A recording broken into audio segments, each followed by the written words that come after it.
konsumen adalah setiap orang yang memakai barang dan jasa yang tersedia di dalam masyarakat dan tidak untuk diperdagangkan kembali, Pak.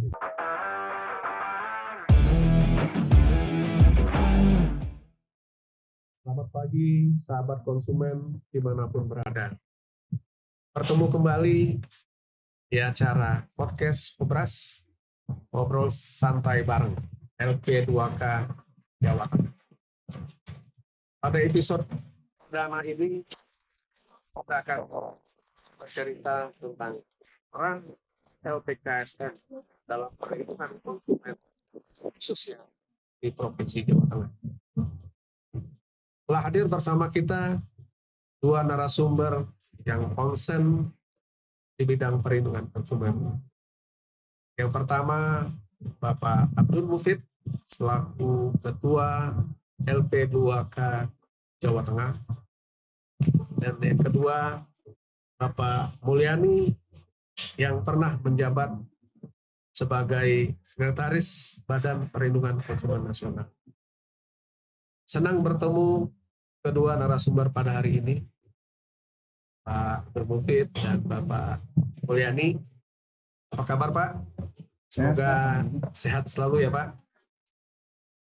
Sahabat konsumen, seperti yang telah saya sampaikan di awal, episode kali ini akan menceritakan seluk-beluk peranan perlindungan konsumen swadaya masyarakat atau yang disingkat dengan LPKSM dan juga Badan Perlindungan Konsumen Nasional atau BPKN, dan bagaimana sinergitas dari LPKSM dan BPKN. Mungkin untuk yang Pak Mufid, sebelum kita memahami dan mengetahui apa itu LP2K, karena banyak masyarakat di luar yang sudah sering mendengar tapi belum mengetahui secara rinci. Silakan, Pak.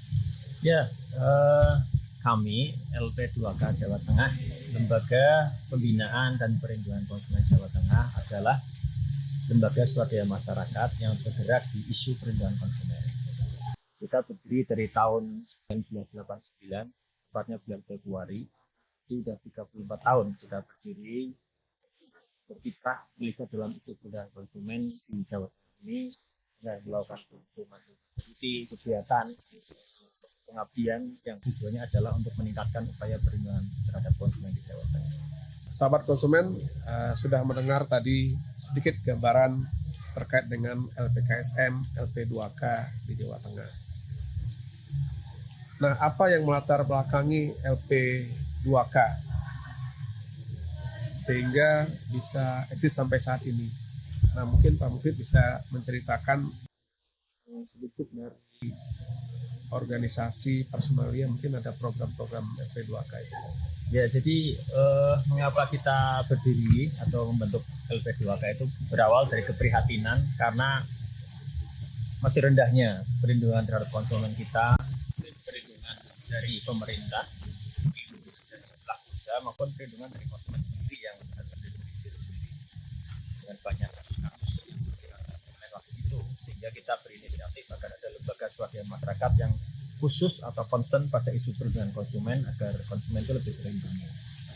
Kemudian setelah kita berdiri, kita melaksanakan beberapa program utama. Ada 3 program utama yang kita lakukan. Yang pertama adalah pembinaan atau edukasi terhadap konsumen dengan menyampaikan, menginformasikan, dan mendidik konsumen agar menjadi konsumen yang berdaya, cerdas, dan mampu melindungi diri sendiri.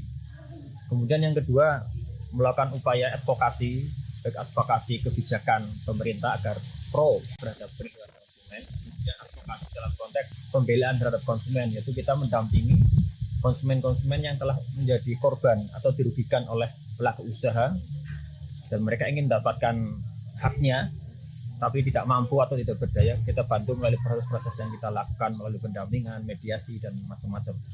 Terus yang ketiga adalah kita bersama pemerintah membantu melakukan upaya pengawasan terhadap peredaran produk, barang ataupun jasa yang ada di masyarakat yang kira-kira itu punya potensi untuk merugikan konsumen, dan kemudian bersama pemerintah kita melakukan upaya-upaya yang paling preventif agar itu tidak merugikan konsumen. Baik, jadi kalau kita melihat peran LPKSM atau LP2K di Jawa Tengah ini memang uh, membantu pemerintah dalam hal perlindungan konsumen, dan memang juga diamanatkan juga di dalam PP tentang perlindungan konsumen, di mana pemerintah, masyarakat, dan LPKSM turut membantu konsumen dalam perlindungan konsumen nasional. Baik Pak, jadi dengan hadirnya LP2K di Jawa Tengah ini tentu sangat membantu konsumen Pak ya. Betul. Terkait dengan program LP2K di Jawa Tengah. Nah mungkin kalau kami boleh menanyakan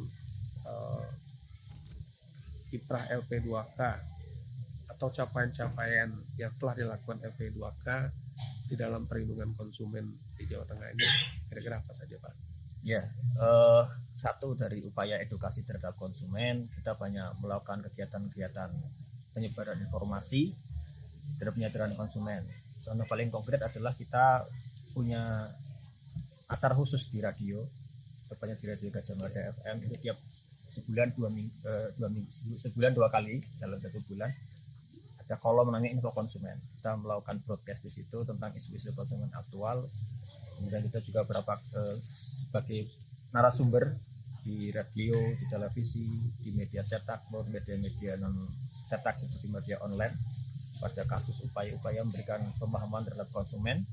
Termasuk kita mengelola medsos. Kita punya medsos Instagram namanya Konsumen Berdaya, itu kita tujukan kepada masyarakat yang ingin mendapatkan informasi. Kemudian kalau advokasi terhadap kebijakan pemerintah, kita banyak terlibat pada penyusunan peraturan perundangan.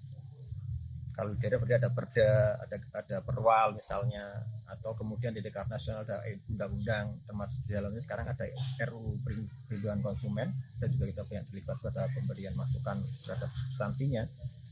Terus kalau advokasi dalam konteks pemilihan konsumen, kita menerima pengaduan masyarakat, melayani dan kemudian memprosesnya secara gratis, cuma-cuma, tidak kita pungut biaya spesial pun.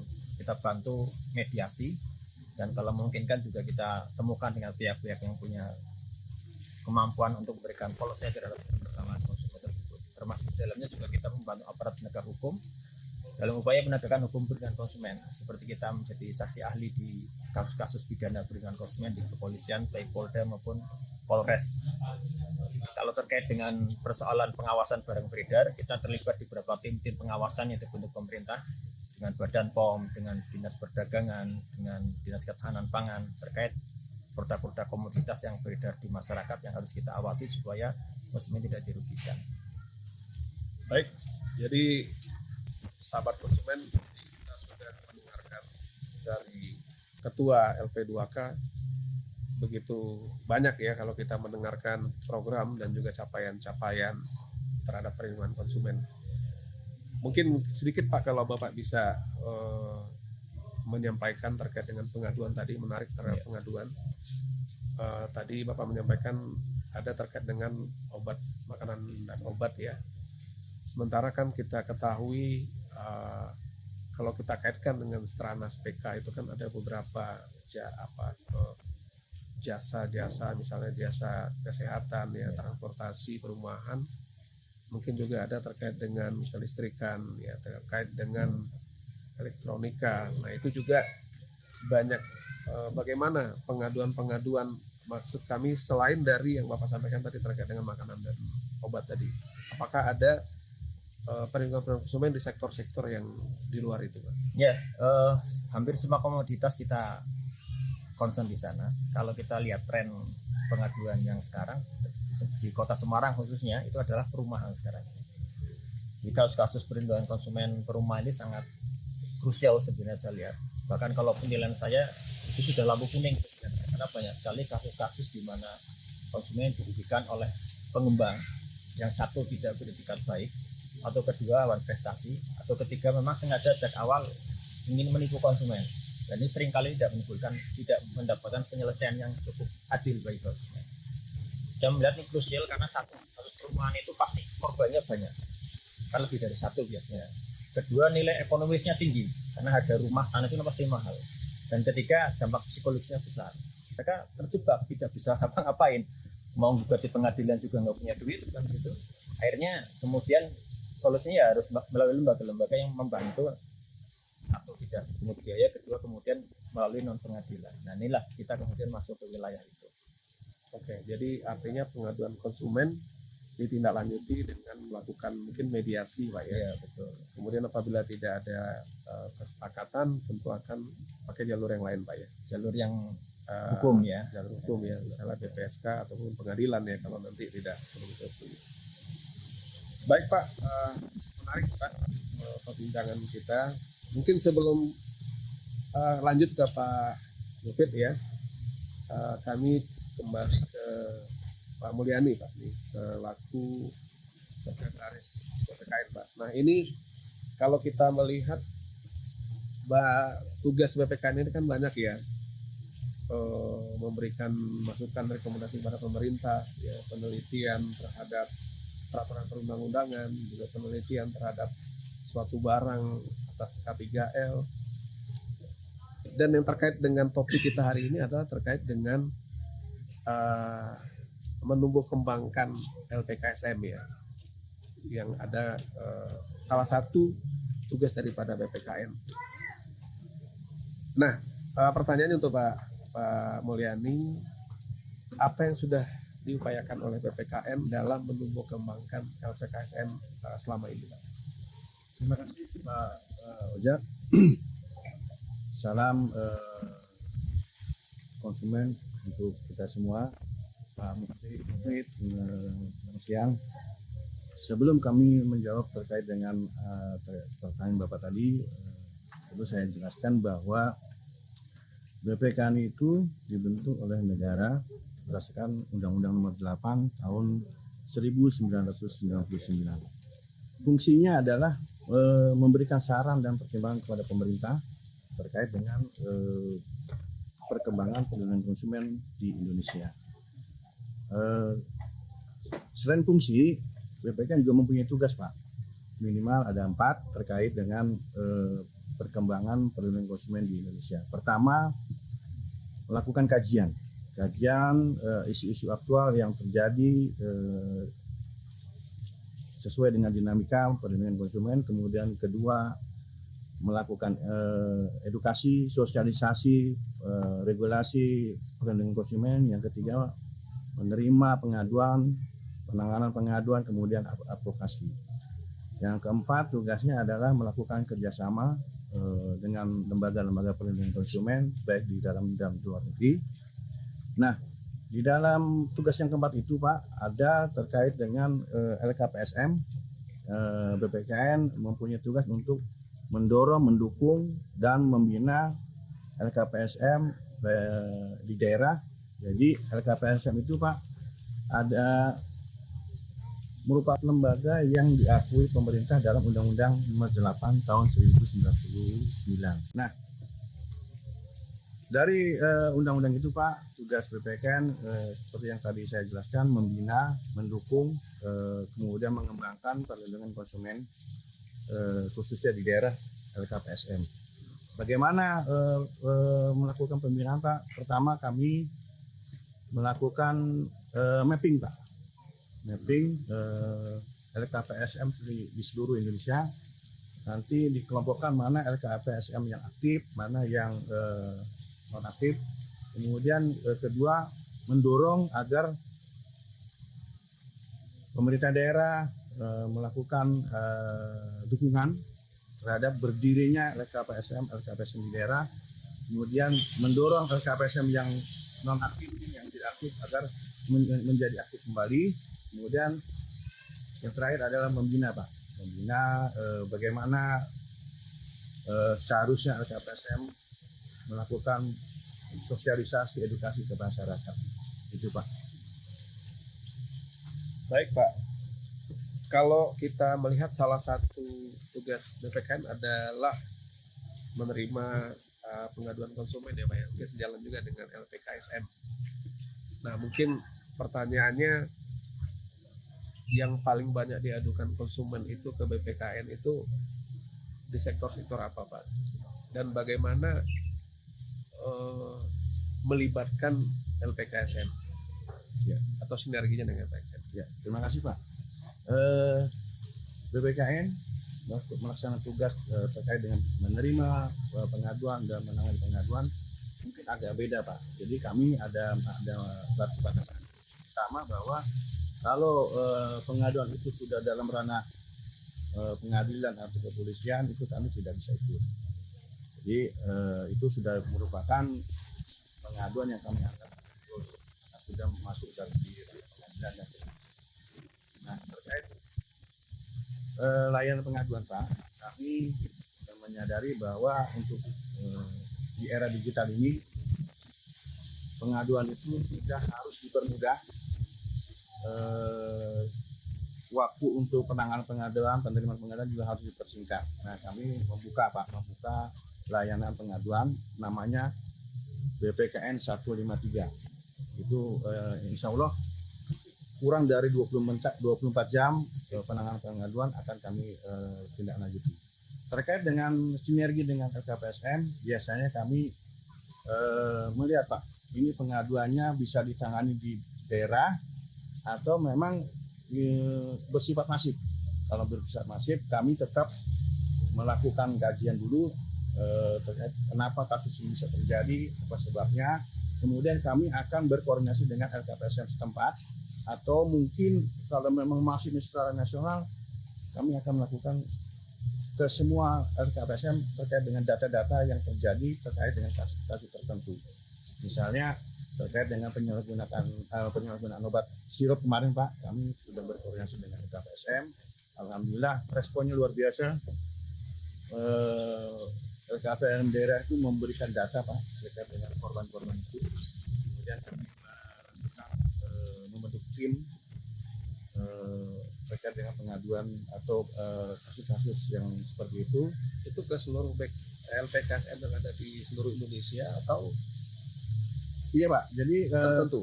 Kami mengirim surat Pak, ke seluruh Indonesia, ya. BPSK seluruh Indonesia. Kemudian kalau ini masalah terkait dengan misal obat, kami juga melakukan berkir-kir ke BP POM di daerah, kepala dinas perdagangan seluruh Indonesia Pak. Nah data itu akan kami kumpulkan, kemudian kami verifikasi. Selain itu juga ada tim dari BPKN kan yang turun langsung Pak memverifikasi kebenaran bahwa memang data itu benar, karena nanti diharapkan rekomendasi itu tidak melebar kemana-mana tapi fokus terkait dengan kasus itu.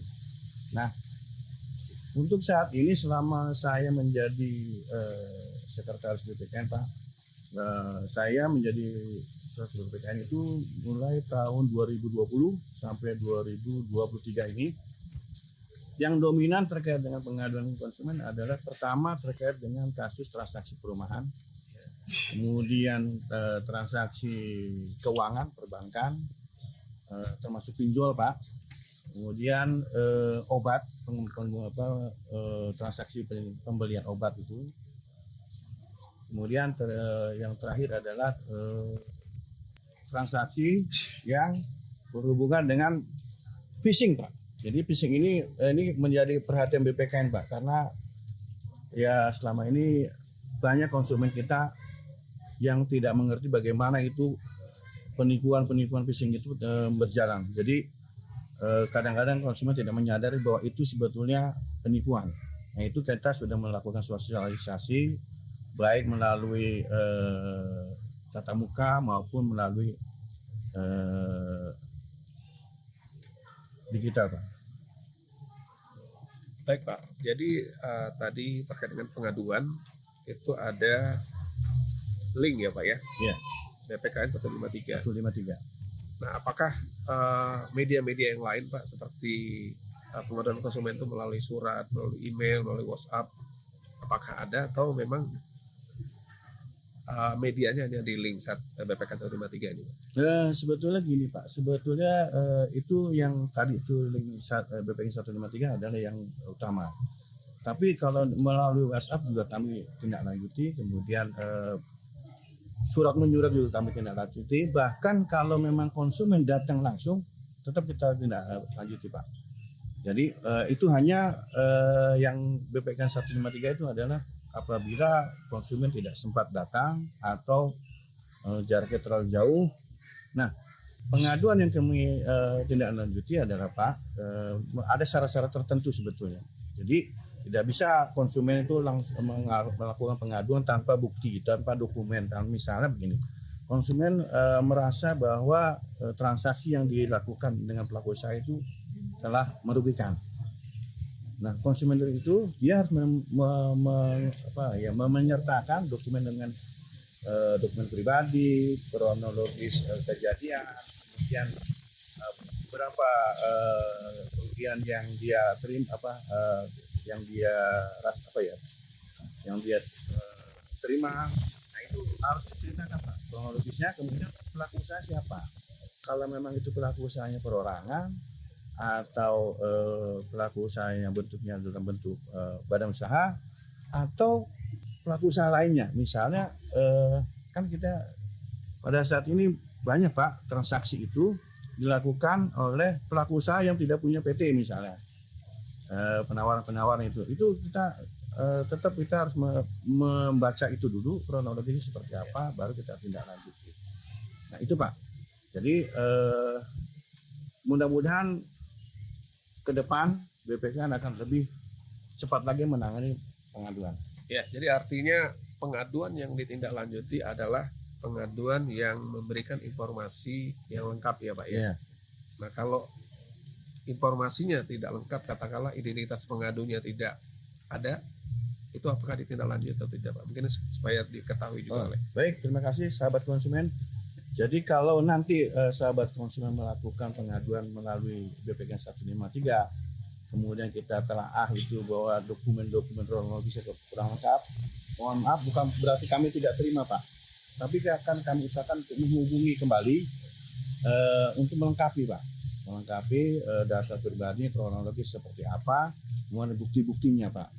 Nah, kalau memang sahabat konsumen yang melakukan pengaduan itu tidak bisa melengkapi, mohon maaf kami tidak bisa menindaklanjuti pengaduan itu, karena kami juga tetap harus menjaga pelaku usahanya Pak. Jangan sampai ini merupakan fitnah atau suatu persaingan usaha.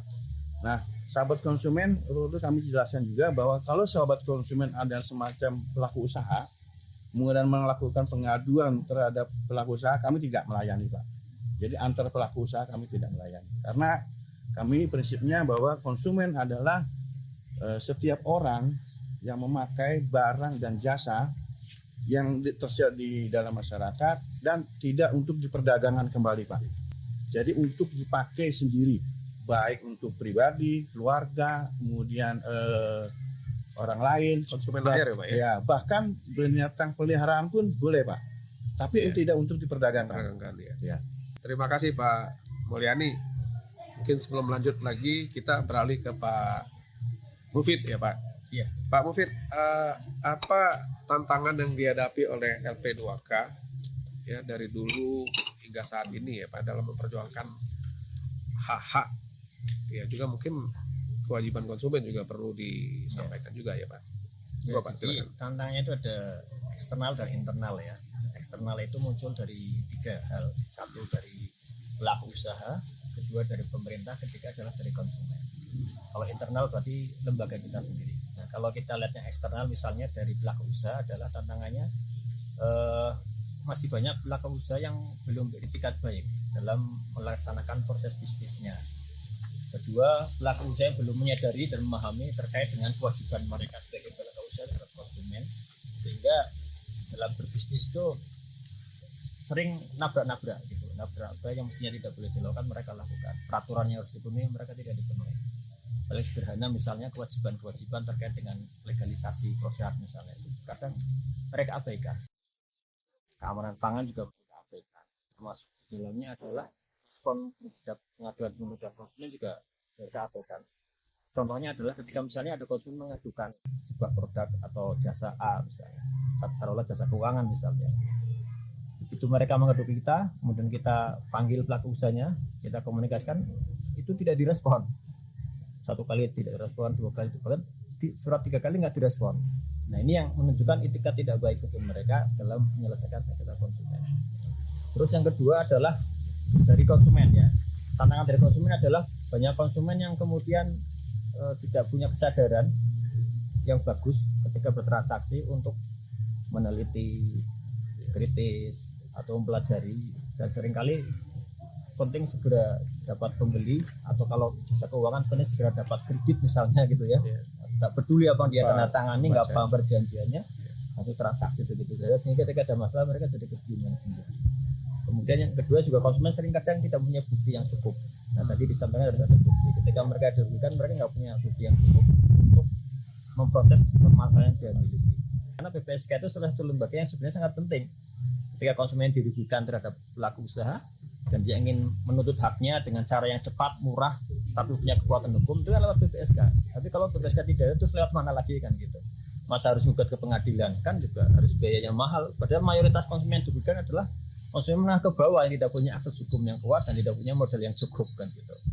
Nah itu eksternal ya. Yang internal adalah dari lembaga kita sendiri. Tantangannya adalah karena kita bentuknya lembaga swadaya masyarakat, di mana kita dari sisi pembiayaan dikelola sendiri, sehingga kita punya banyak keterbatasan dari sisi biaya. Kemudian sumber daya manusia kita juga terbatas, tidak memiliki sumber daya manusia yang mencukupi baik kualitas maupun kuantitas, karena kita nggak punya duit untuk gaji orang yang profesional misalnya. Ya, hanya relawan saja yang kita kelola, mereka yang memang punya concern di bidang perlindungan konsumen dan punya keikhlasan untuk mengabdi di perlindungan konsumen yang kita hire atau kita kelola di situ untuk berjuang bersama kita.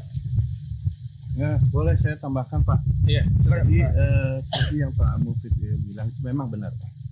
Jadi dari segi konsumen itu banyak konsumen yang belum paham Pak terkait dengan sebetulnya hak-haknya harus dilindungi, harus kita hormati terkait dengan pelaksanaan undang-undangnya itu Pak. Jadi misalnya hak konsumen untuk memilih barang. Jadi dalam memilih barang itu dia tidak boleh dipengaruhi oleh pihak luar, siapapun. Kemudian hak untuk mendapatkan ganti rugi itu juga sebetulnya konsumen boleh melakukan pengaduan dan menuntut untuk ganti rugi yang dialami, atau pokoknya dia bisa menuntut untuk mendapat ganti rugi. Yang ketiga adalah hak yang untuk mendapat informasi yang sebenarnya Pak sebelum transaksi.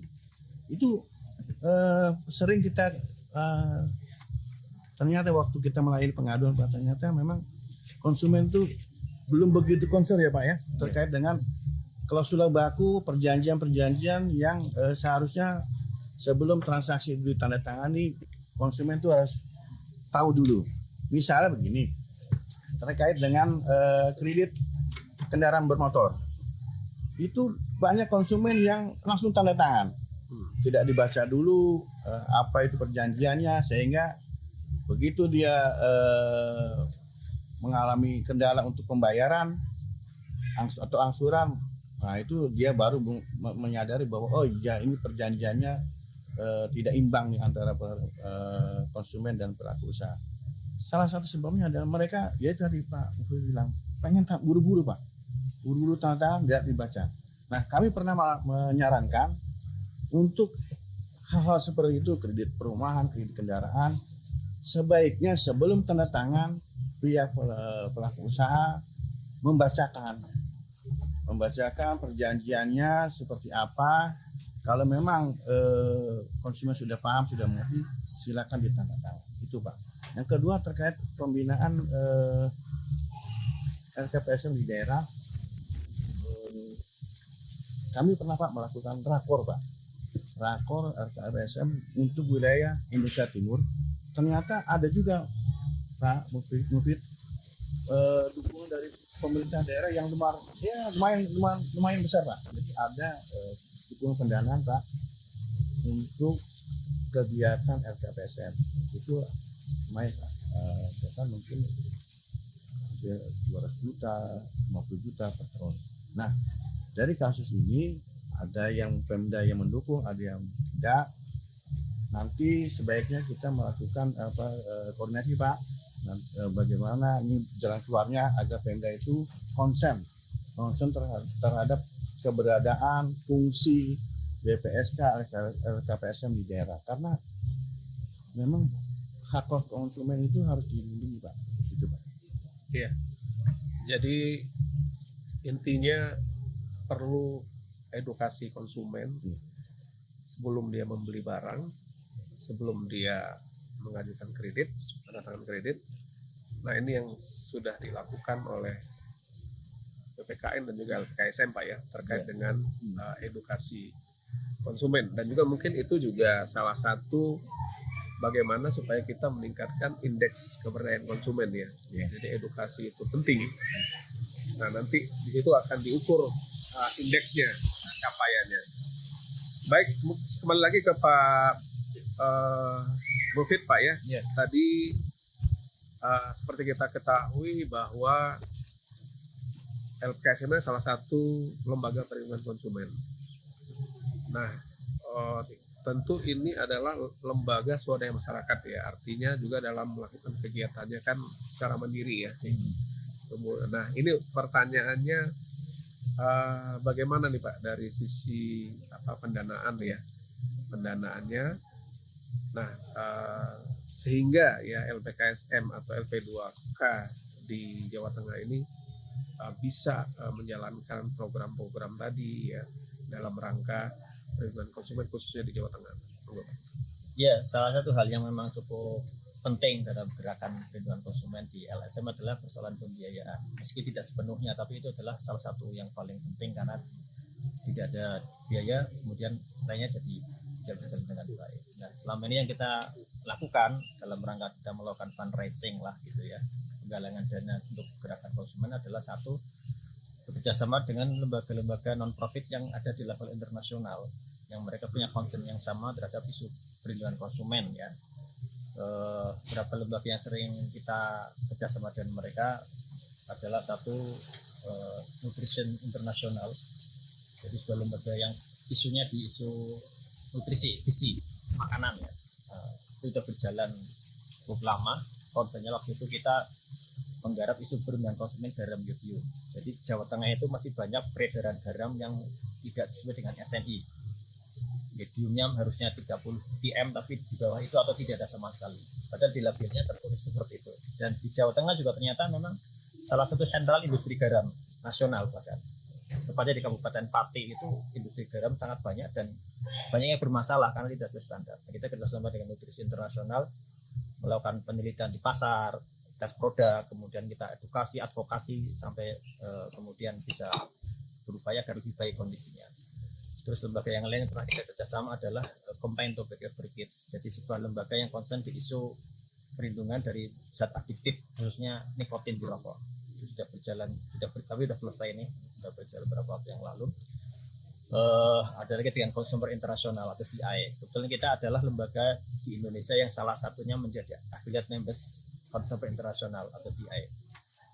Indonesia yang jadi anggota CI tidak banyak, ada mungkin sekitar 5 lah, salah satunya kita. Terus juga di samping lembaga internasional kita bersama dengan lembaga-lembaga yang ada di level nasional seperti YLKI dan lembaga-lembaga yang lain punya konsen sama, kita kerjakan bersama program-programnya.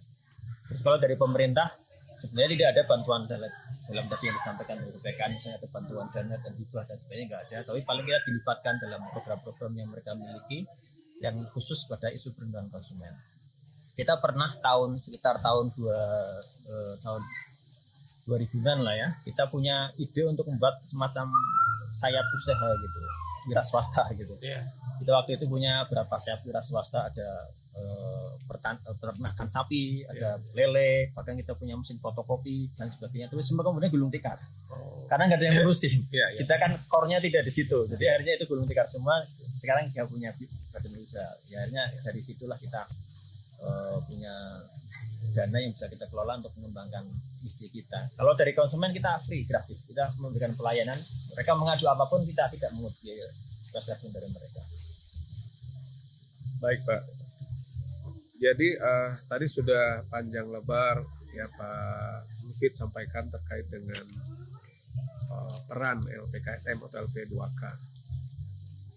Nah, pertanyaannya, apakah menurut Pak Mufid yang telah dilakukan itu apakah sudah ideal Pak ya? Ideal.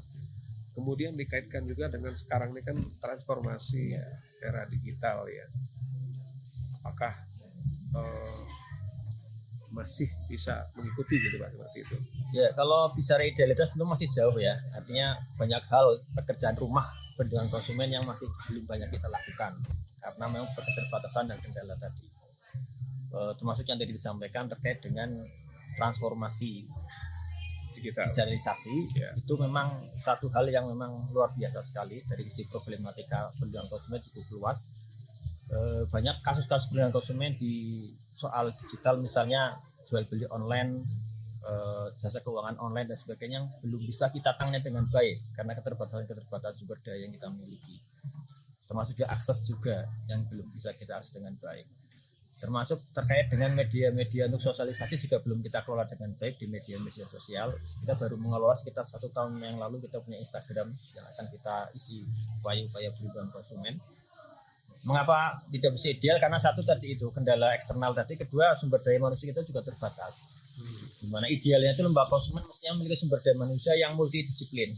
Karena isu perlindungan konsumen sangat luas, ada isu kesehatan, isu transportasi, isu makanan, minuman, everything kehidupan manusia ada di situ. Sehingga expertise-nya mestinya menguasai itu semua, tapi kita tidak punya memiliki itu semua. Ahli kesehatan, kita harus pulaan kemana-mana, ahli transportasi, bicara masalah obat-obatan misalnya. Nah, idealnya kan memang kita harus punya sebuah lembaga yang agak multidisiplin, tapi karena keterbatasan kita tidak bisa meng-hire orang-orang yang punya kemampuan itu, artinya kita istilahnya itu ngasong istilahnya, mencari-cari yang bisa kita berdayakan. Saya ingin mendengarkan tanggapan dari Pak Mufid ya terkait dengan tadi yang keseimbangan tadi Pak antara konsumen dengan pelaku usaha tadi yang tidak memberikan informasi pada produk barang dan jasa. Ini bagaimana menyikapi konsumen yang ada di Jawa Tengah, dan Bapak juga selaku ketua. Jadi hak atas informasi adalah hak dasar, karena dengan informasi itu konsumen mempertimbangkan apakah bertransaksi atau tidak.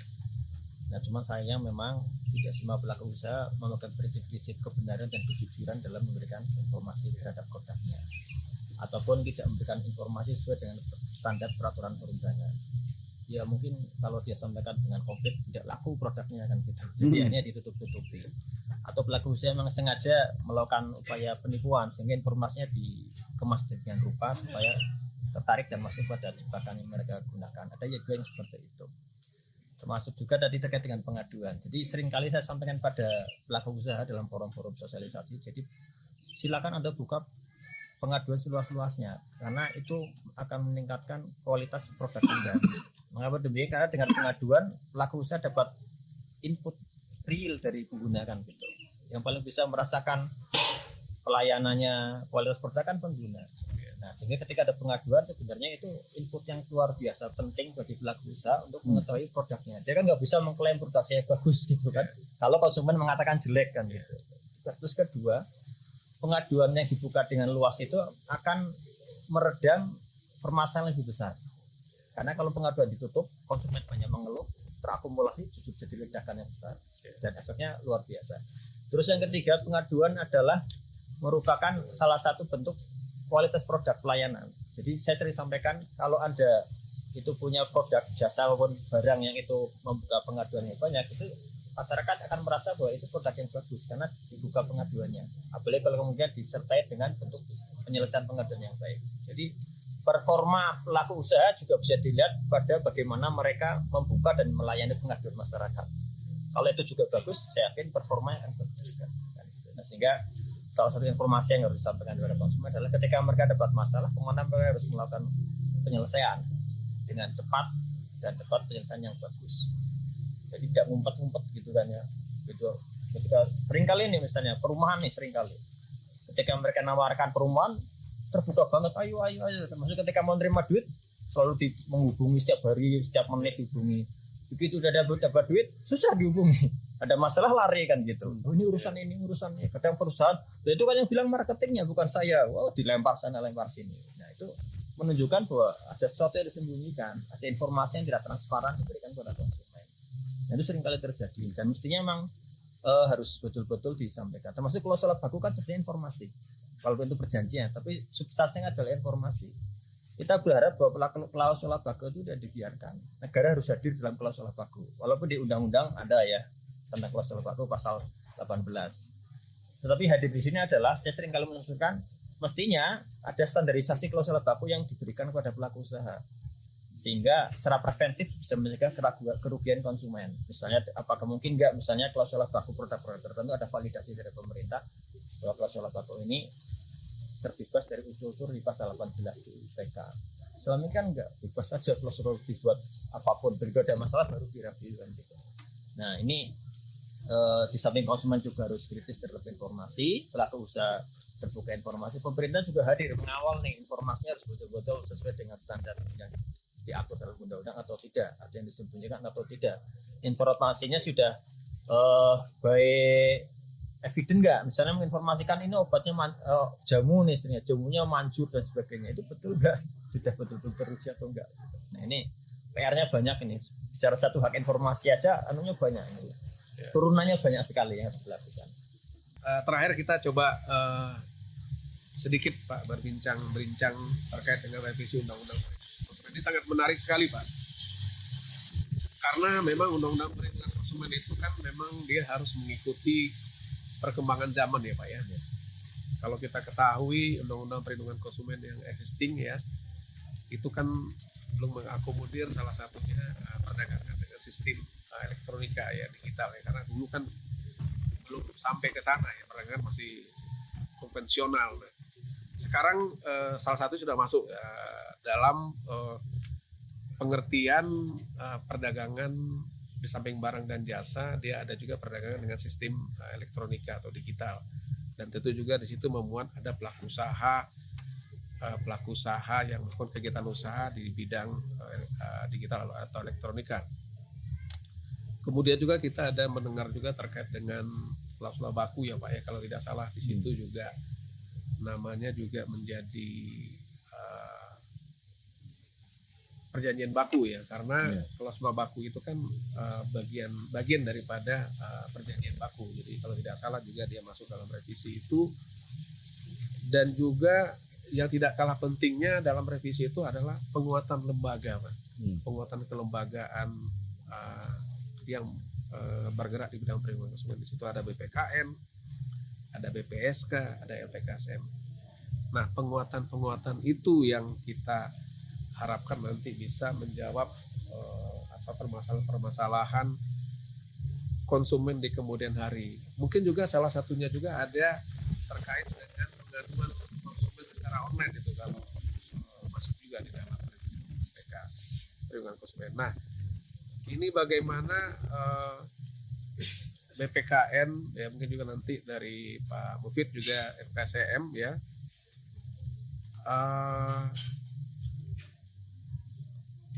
menanggapi ataupun juga mengharapkan dari revisi ini kira-kira apa gitu. Apakah sudah sesuai? Mungkin sudah Bapak mungkin juga sudah membacanya Pak ya, draftnya ya. Nah, silakan Pak, mungkin dari BPKN dulu. Ya, terima kasih Pak terkait dengan revisi Undang-Undang Perlindungan Konsumen yang awalnya adalah Undang-Undang Nomor 8 tahun 1999 Pak. Memang revisi itu sepertinya untuk menanggapi atau merespon Pak dinamika perlindungan konsumen dari tahun 1999 sampai tahun 2023 ini banyak perubahan terkait dengan dinamika transaksi, kemudian perdagangan antar negara, dan lain-lain. Nah, kami menyambut baik Pak dengan adanya revisi itu, karena kami merasakan bahwa ya, mohon maaf, undang-undang yang kemarin itu masih ada kendala buat kami untuk melakukan meningkatkan kinerja. Ada hal pasal-pasal yang akhirnya kami tidak bisa masuk terlalu mendetail lah, misalnya terkait dengan kegiatan untuk tadi Bapak Mufid bilang itu terkait dengan klausul baku. Jadi sepertinya standar klausul baku itu mungkin sudah ada ya Pak. Tapi untuk core-nya siapa ini yang menentukan ini belum ada. Nah, dari informasi yang kami dapat bahwa di revisi undang-undang itu akan diatur terkait dengan klausul baku, kemudian kelembagaan. kelembagaan ini seperti ada perubahan terkait dengan lembaga perlindungan konsumen yang di nasional maupun di daerah. Seperti mau ada perubahan tuh Pak. Nah, kami menyarankan bahwa kita semua harus mengantisipasi Pak, merespon dengan baik. Artinya bahwa apabila kelembagaan keperluan konsumen itu berubah, ya kita harus merespon dengan baik. Misalnya ada penggabungan lembaga perlindungan konsumen yang tadinya ada BPKN, BPSK, kemudian ada KPSM, misalnya digabung menjadi satu lembaga, kita harus siap Pak. Karena itu demi perlindungan konsumen juga, demi bangsa Pak, demi perekonomian kita. Nah, khususnya juga di BPKN Pak, itu menurut kami lembaga strukturnya juga harus menyesuaikan dengan dinamika kebutuhan perlindungan konsumen. Karena ya struktur status pegawai itu masih menjadi kendala sama juga Pak untuk kinerja BPKN. Nah, BPKN kemudian Kementerian Perdagangan juga harus ini Pak, harus semakin dinamis, semakin kondusif terkait dengan irisan-irisan barangkali ada terkait dengan misalnya pengaduan konsumen, layanan pengaduan konsumen itu harusnya lebih dinamis Pak. Artinya bahwa ada pembagian pembagian tugas dan fungsi. Nah, ini kami berpendapat begini Pak. Nanti seandainya revisi itu sudah selesai dan mudah-mudahan tahun ini selesai disahkan, maka konsumen itu secara langsung maupun tidak langsung mendukung program atau program kegiatan kerja Kementerian Perdagangan. Karena di Kementerian Perdagangan ada Pak terkait dengan target-target, kemudian program-program terkait dengan perdagangan dan jasa di wilayah Indonesia. Nah, kami berharap sih Pak, dengan adanya revisi undang-undang ini semakin solid kegiatan konsumen, baik yang dilakukan oleh kementerian dan lembaga, kemudian BPKN, LKPSN, kemudian BPSK, dan satu lagi dukungan Pemda ya Pak Mufid, dukungan Pemda terkait dengan pelaksanaan perlindungan konsumen di daerah itu Pak. Baik, nah untuk Pak Mufid ini bagaimana nih harapan dari LP2K ini terkait dengan revisi Undang-Undang Perlindungan Konsumen? Silakan Pak. Ya. Ada 3 hal pokok yang menurut saya harus dijadikan outcome dari RUU rencana perubahan Undang-Undang Perlindungan Konsumen ini. Yang pertama, saya sepakat harus ada penguatan kelembagaan perlindungan konsumen, baik BPKN di tingkat perlindungan konsumen nasional, kemudian LPKSM, lembaga konsumen swadaya masyarakat. Ketiga adalah lembaga alternatif penyelesaian konsumen. Jadi lembaga yang memang secara spesifik melayani penyelesaian konsumen. Terus diperkuat posisinya, termasuk juga diperkuat powernya, supaya kemudian dalam bargaining position, misalnya BPKN ya, bargaining position di antara lembaga-lembaga pemerintah yang lain punya posisi yang kuat dong gitu. Karena ini berkaitan dengan isu konsumen yang hampir menyangkut seluruh rakyat hidup masyarakat kan gitu. Isu konsumen ini bukan isu yang sepele, bukan isu yang kalah gitu ya, bukan isu lingkungan hidup, isu yang lebih besar sebenarnya, karena menyangkut hampir semua persoalan masyarakat itu ada di isu konsumen, dari rakyat kecil sampai rakyat atas, dari bangun tidur sampai tidur lagi, itu konsumen ada di sana. Sehingga BPKN harus betul kuat, powerful. Kemarin dalam diskusi dengan pakar, bahkan kalau perlu BPKN punya kekuatan eksekutorial gitu, jadi bisa mengeksekusi setiap permasalahan konsumen, tidak sekedar rekomendasi. Selama ini kan ini rekomendasi, ada masalahnya rekomendasi, penjelasannya adalah instansi yang lain. Kalau rekomendasi nggak dilaksanakan ya BPKN tidak bisa apa-apa kan gitu kan, sudah nggak bisa ngapa-ngapain. Jadi BPKN bagaimana caranya punya kekuatan juga tadi itu, samping kekuatan pengawasan juga punya kekuatan dong eksekutorial. Kedua ada bentuknya, silakan itu dikaji secara hukum ketatanegaraan, hukum pemerintahan, tata usaha negara, gimana caranya supaya itu bisa terlaksana. Itu satu PPKN. Kedua LPKSM juga tadi bagaimana LPKSM betul-betul punya keberdayaan, termasuk juga disupport dengan baik oleh pemerintah supaya bisa berjalan dengan baik. Jangan lupa bahwa LPKSM itu adalah lembaga yang berdiri duluan sebelum ada Undang-Undang Perlindungan Konsumen. Artinya LPKSM adalah lembaga yang mendorong sejak awal isu perlindungan konsumen sebelum pemerintah, sebelum PPKN, sebelum Undang-Undang Perlindungan Konsumen itu sendiri ada. Jadi itu harus betul-betul diopeni supaya melengkapi kekuatan perlindungan konsumen di Indonesia, termasuk lembaga penyelesaian sengketa konsumen yang sekarang ini di Jawa Tengah khususnya itu mati gitu. Nah, gimana caranya agar itu bisa tumbuh dengan baik, berdaya, baik dari sisi power kekuatan putusannya maupun dari kelembagaannya. Nah, terus kedua, outputnya yang kita harapkan adalah mampu mengimbangi dinamika perlindungan konsumen yang ada di Indonesia, khususnya era digitalisasi. Di RU yang saya baca, saya nggak tahu RU yang terakhir, itu masih setengah hati dalam mengantisipasi transformasi perilaku bisnis ataupun transaksi di era digitalisasi. Saya nggak tahu yang terakhir ya. Yang terakhir yang saya baca itu hanya mengatur satu tentang data pribadi. Itu pun sanksinya sanksi administrasi. Jika pelaku usaha melakukan pelanggaran terhadap data pribadi konsumen, sanksinya adalah administrasi di situ. Tidak ada sanksi pidana. Kedua, belum masuk pada ranah transaksi yang e-commerce. Belum ada aturan di sana. Di RU yang saya terakhir baca, mudah-mudahan di revisi-revisi yang ada sudah masuk di sana. Karena di Undang-Undang ITE hanya satu pasal itu yang mengatur tentang transaksi. Jadi di pasal Undang-Undang ITE itu kan barang siapa menyebarkan informasi yang menyebabkan kerugian konsumen dapat dikenakan pidana. Itu kan baru satu pasal. Sementara transaksi online itu sangat luas kaitannya dengan finansial dan sebagainya. Nah, terus yang ketiga yang juga sangat penting adalah bagaimana agar Undang-Undang Perlindungan Konsumen ini lingkup pengaturannya maupun kemudian dari sisi substansi pasal demi pasalnya itu betul-betul mengarah pada upaya preventif, ya, supaya kemudian konsumen tidak dirugikan. Mengapa ini penting? Karena begitu konsumen sudah dirugikan itu biayanya mahal, kerugiannya banyak, dan belum tentu mendapatkan hasil yang maksimal. Maka bagaimana diarahkan agar perlindungan konsumen mengarah pada perlindungan sifatnya preventif, mencegah supaya tidak dirugikan. Makanya penting di situ kemudian misalnya pengawasan, ya, bagaimana pemerintah bisa hadir dalam transaksi e-commerce, hadir di situ betul nyata gitu.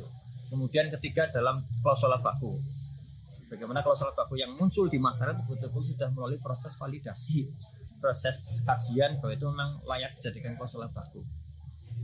Karena kalau tidak, konsumen itu jadi apa istilahnya, jadi mangsa itu bagi klausul baku. Cukup baca klausul bakunya perjanjian antara konsumen finance misalnya dengan lembaga finance, itu sangat merugikan sekali. Selama ini nggak ada yang pernah bisa menggagal, tidak pernah membatalkan itu, tidak ada yang kemudian mengatakan itu. Baru kemudian kalau ada konsumen bermasalah baru diselesaikan.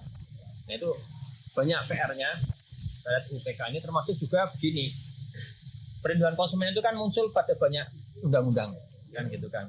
Ada di Undang-Undang Kesehatan bicara perlindungan konsumen kesehatan, Undang-Undang Kedokteran, ada Undang-Undang Pangan, ada Undang-Undang OJK juga ada tentang perlindungan konsumen.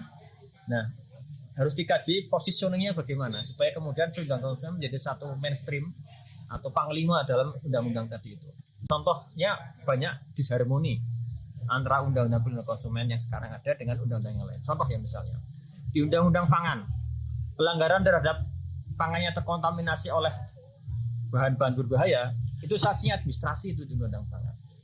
Padahal di Undang-Undang Perlindungan Konsumen itu sanksinya pidana. Mana yang didahulukan ini? Apakah Undang-Undang Konsumen atau Undang-Undang Pangan? Kalau kita pakai teori hukum ada lex spesialis, lex superior, lex posterior dan sebagainya. Tapi dalam konteks kepentingan masyarakat mana yang didahulukan? Bagaimana nih misalnya pelaku usaha yang menambahkan formalin dalam makanannya ya kena sanksi administrasi. Padahal itu sebuah tindakan yang mensreanya jelas tuh, niatnya jahat itu. Tapi di Undang-Undang Pangan seperti itu bunyinya. Nah, makanya dalam undang-undang baru ini harus jelas, harus.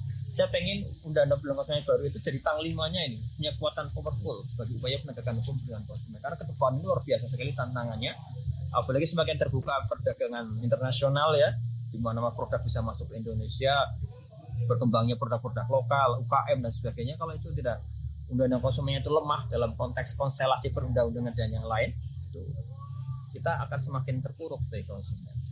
Begitu. itu yang masukan yang kita sampaikan. Ya, sebetulnya Pak, izin Pak Muhammad, mungkin yang dimaksud power itu lembaga Pak, lembaga perlindungan konsumen seperti PPKM, LAPSK ya, LAPSK. kemudian BKPSM, bukan Pak. Jadi kalau lembaga yang powerful, saya khawatir nanti seiring perjalanan waktu itu malah konteks yang terkait dengan perlindungan konsumen itu bias. Jadi kami kalau Bapak bilang tadi undang-undangnya yang powerful, artinya undang-undang yang lain yang terkait dengan perlindungan konsumen mengacu ke situ, ke undang-undang perlindungan konsumen, saya sangat setuju. Jadi misalnya terkait tadi undang-undang pangan yang ada yang terkait dengan keselamatan konsumen harus mengacu ke situ. Yang kedua Pak, ada beberapa informasi bahwa kalau sudah ranah hukum nih Pak, hukum tuntutan konsumen, itu bukan undang-undang perlindungan konsumen yang dipakai, tapi KUHP. Nah, barangkali dengan ke depan undang-undang perlindungan konsumen itu yang dipakai untuk proses pengadilan terkait dengan tuntutan ganti rugi atau apapun, atau terkait dengan keselamatan, kenyamanan dan atau praktek-praktek yang nyata-nyata merugikan konsumen baik pribadi maupun masyarakat. Baik, Pak Yani dan Pak Mufid, yang jelas kita mengharapkan revisi Undang-Undang Perlindungan Konsumen ini dapat meningkatkan kepastian hukum bagi konsumen. Mudah-mudahan apa yang telah dilakukan oleh LP2K di Jawa Tengah, perannya di dalam memperjuangkan hak-hak konsumen, meningkatkan perlindungan konsumen, sudah terlihat oleh konsumen masyarakat. Kita mengharapkan perhatian yang besar dari pemerintah daerah, dari DPRD di daerah, dan juga dari masyarakat dan pelaku usaha untuk sama-sama ya memperjuangkan hak-hak konsumen itu dalam rangka perlindungan konsumen. Baik, sangat menarik memang pembahasan kita di episode ini terkait dengan peran lembaga perlindungan konsumen.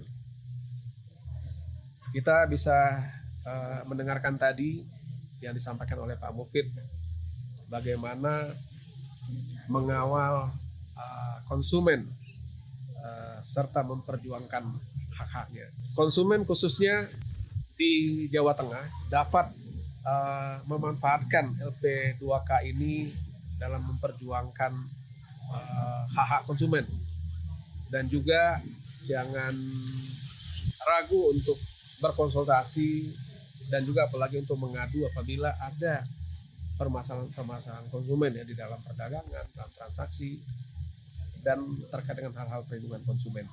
Nah, di lain pihak BPKN sebagai lembaga pemerintah terus berupaya bagaimana meningkatkan keberdayaan konsumen itu secara nasional. Iya.